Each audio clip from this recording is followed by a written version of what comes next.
Welcome back to school. As students return to the classroom this fall, safety will be on everyone's mind. Now, physical safety, that's easy to think about. It's washing your hands for 20 seconds, squirting that hand sanitizer, keeping a mask on, or physically distancing. Those are easy to control and think about as we return back to school. However, I challenge you to think about creating a classroom that supports emotional safety. Emotional safety in the classroom is super critical as students return to the classroom, some that haven't been in classrooms in over a year and a half. So here's how you can create a classroom that prioritizes emotional safety. First things first, dust off those social emotional learning practices. Practices and/or lessons that teach kids about kindness, compassion, and hope. Also think about ways that you can integrate that into your daily instruction.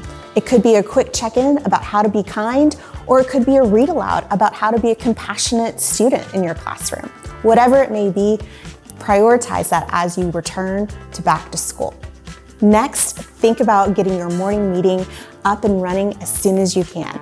Morning meeting provides students with a sense of community, belonging, and safety, a great way to start the day.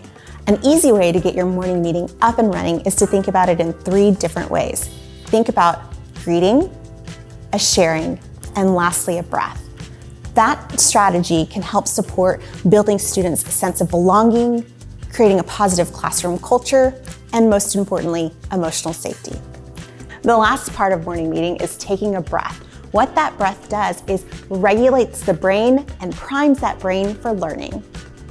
The next thing you want to think about in creating a classroom that prioritizes emotional safety is posting your students' names throughout the classroom.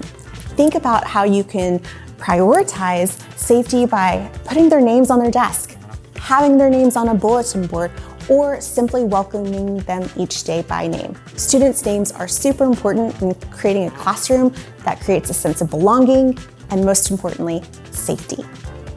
Next, ensure that each student has an individual space in your classroom, whether it be student desks or table.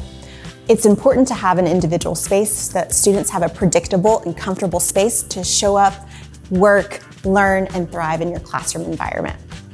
Lastly, think about how you will greet your students each day, greeting them by name and maybe with an elbow bump, a fist bump, or an air hug.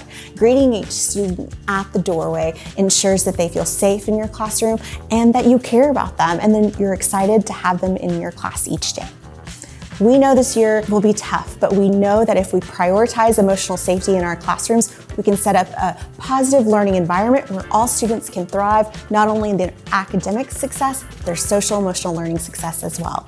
Take care and have a great year.